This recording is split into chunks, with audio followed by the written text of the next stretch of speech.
Hi, I'm Congressman Mike McIntyre, and welcome to Capitol Conversations. As your congressman from southeastern North Carolina, this program is part of our ongoing effort to keep you informed about what's going on up in Washington and how it affects all of us back home in North Carolina. Today, I'm really pleased to have my friend and colleague, Congressman Randy Forbes from Virginia, co-chairman of the Congressional Prayer Caucus. And we're excited to be with you today because this is something that Randy and I both have been involved in our work together as co-chairman of this caucus. Randy is the one who founded the caucus originally and inspired so many members here on Capitol Hill from both political parties to become involved. In fact, just recently we celebrated a milestone of having over 100 members of Congress from both parties come together to join in the Congressional Prayer Caucus. In fact, to be an officially recognized caucus on Capitol Hill, you have to have representatives from both parties. And we're pleased that this is a bipartisan, or in fact, we like to say a nonpartisan effort, because when we come together for prayer, we leave the political labels and agendas at the door. And I'm going to let Congressman Forbes, since he was the original founder of the Prayer Caucus, to tell us about this today as we begin this new year. I can tell you he also serves as chairman of the Readiness Subcommittee on Armed Services, and he also serves as a member of the House Judiciary Committee. Representative Forbes is a great man of integrity and of character. And I know that Randy personally our offices used to be right across the hall from each other, so we were also neighbors, and our staff worked together on many different issues. And he's well respected, I can tell you, here in Congress. In fact, in 2009, Randy was named as a Distinguished Christian Statesman by the Center for Christian Statesmanship for his integrity, for his faith, for the values that he exhibits in the work that he does here on Capitol Hill, as well as in his personal life. So, Randy, I want to thank you for coming to be with us today, and thank you for being a great role model here on Capitol Hill. Thank you for the great work that I know we share together as members of the Armed Services Committee and the passion we have for helping our men and women in uniform. And there's so much that we could talk just about that, because you and I share that passion together. And then, of course, both of us having practiced law and both having an interest in things that affect our legal system, which, of course, Congress is intricately involved in. Your work on the Judiciary Committee is well respected also.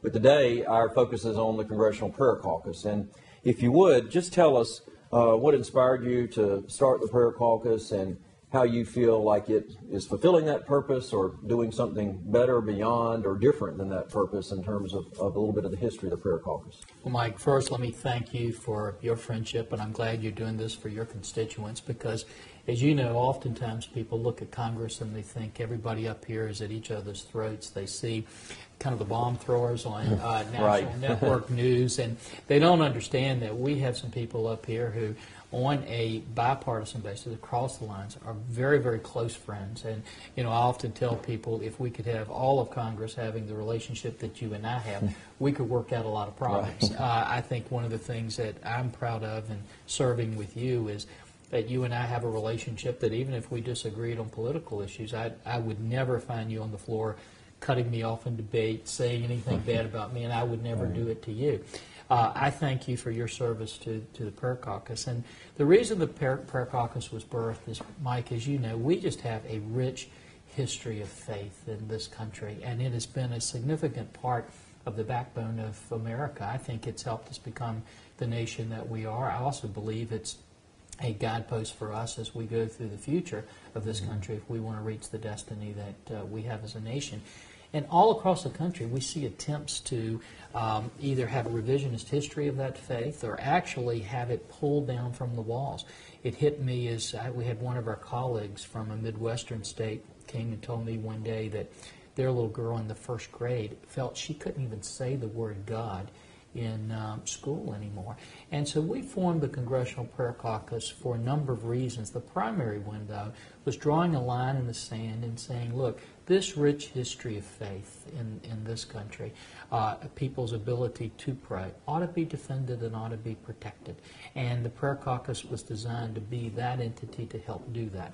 The other thing, as you correctly mentioned earlier, is we do believe in the power of prayer, and you know, once a week we come together at the beginning of this session, Democrats and Republicans. Most people don't hear about that or see that, but we go into a room 219, and you and I have the privilege of leading that, and literally pray for the country, not just for us, but for needs across the country. and for really wisdom to help guide and shape this land, the same way that our founding fathers did when the country was created. Well, I think, Randy, too, one of the neat things about it is that I know that you worked hard on, Randy mentioned Room 219, and I know that if you go to the Congressional Prayer Caucus website, that folks that are watching this who are concerned about what's happening in our country, and I'll say this, Randy, I know throughout the political landscape of this country, folks have real issues, real concerns, no matter what their party background is or their political philosophy. People share that concern about the future of our country. And so often I'll tell people after they've complained and complained and complained or shared concern after concern after concern, I'll say, well, would you take just 5 minutes a week to pray for us that we do the right thing, that we do make the right decisions? And that's what I think has been great about the prayer caucus, is getting together on the first night each week that we're in session to spend a few moments in prayer right after the first vote begins. So there's no conflict on the Hill, and I think that was brilliant that you chose that time for us to meet, so that nobody can say, well, I have this committee meeting or task force meeting or hearing I've got to go to, or even meetings, any kind of meeting, because at that time we are all on the floor and we can simply step across the hall in room 219 to pray together as Solomon did for wisdom. So that has worked well. And if you'll tell some folks about what they can see on the website if they go in the tab about 219. Well, they can literally go on and see some of the real cutting-edge issues, too, that are faced with faith. As you know, Mike, a lot of your constituents never get to see in the network media coverage oftentimes. When they opened the new visitor center, $621 million taxpayer money, as we walked in the visitor center, they had inscribed in stone that our national motto was E Pluribus Unum. And the prayer caucus, with your leadership and help in that, led an effort to make sure that was changed. They had refused to put "In God We Trust" actually in the new visitor center, wouldn't put the Pledge of Allegiance because it contained the word God, and wouldn't put the Declaration of Independence because the prayer caucus went into action. Today, inscribed in stone is "In God We Trust" in that visitor center. We also have the Pledge of Allegiance in stone, and the Declaration of Independence is displayed. Architect of the Capitol wouldn't allow us to put the word God on flag certificates that flew over the United States Capitol. Had a young boy from Michigan who was a scout, wanted to dedicate his flag that was flown over the Capitol to his grandfather with these words: "To my grandfather who taught me to love my God, my country, and my family." Architect of the Capitol said no. Because of the efforts of the Visitor Center today, that's back on. Flag folding ceremonies for our veterans, they refused to let them have those on a voluntary basis, Mike, because one of the 13 steps contained the word God. Because of the prayer caucus, that's back in and they can do that. And of course, you remember on the Washington Monument where they tried to take any reference to God off the walls, because the prayer caucus stood up and said, "Why are you doing this?" That's back up on the walls. So I think your constituents can go on that website and see some of the attacks on religious liberty and how the prayer caucus has stood up for those. And as you mentioned, the great thing is we encourage people to pray for us. And one of the things that always amazes me, you and I have talked about this before, but we'll have people who will just fight over the fact that we don't have prayer in school anymore. And I look at them sometimes and agree with them. We should have prayer in school, but then I look at them and say, we don't have prayer in our homes anymore sometime. And, you know, can you just take 5 minutes to pray for your country? And I think if we can get people doing that, it'll make a big difference. Well, in fact, tell us about that opportunity. So a church or a fellowship group or a family or even an individual can go and say, yes, I agree with you, Randy. I agree with you, Mike. I do want to pray with you. You better believe I want you guys to make the right decisions. And I'm sick and tired of all the political vibrations that come out of all these, talk shows and debates. I just want y'all to do something and do it right. And we share that frustration. I know you and I do, because we try to work across the aisle on different issues and concerns. But if folks will pray for us, we do want to make sure we move in the right direction. And I know the site that they can go to, if you'll tell them how they mechanically can go through that. Well, there's two things that they can do. They can either go to the site, and I'm sure you'll be putting it up on this program at the end, but they can go to the official prayer caucus site, which they can readily go to and see all the issues you and I just talked about. But in addition to that, we have a prayer caucus, Congressional Prayer Caucus Foundation, and as you know, we dot all of our I's and cross our T's so that you and I are doing what we can do ethically here. But the foundation is not associated with the caucus legally, but they are doing great work, Mike, in helping to create caucuses across the country. They've created a entity called Pray USA, where citizens across the country can go on and join in praying for the country. And as you know, we're having prayer caucuses formed now in state legislatures across the country doing calls to prayer, and you helped lead that call to prayer in North Carolina, which was so successful. We now have 20 more states that are online to join and become a part of that. And the exciting thing about that is that when we see these issues come up, it used to be that maybe 2 or 3 people would know about it because it wasn't covered in the news. Now within minutes, we can have legislators and policymakers across the country all looking at it and saying, how do we stand up and make sure we're defending this rich history of faith in America? Well, I know when we were together in Raleigh, in our state capital back in June, we had the opportunity to kick off State Legislative Prayer Caucus.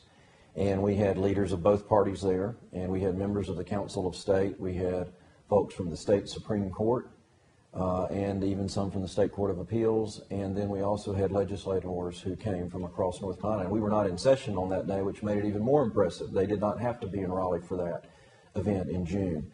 Also, I know I had the privilege to go down to your state capital in Richmond from Washington back in early April.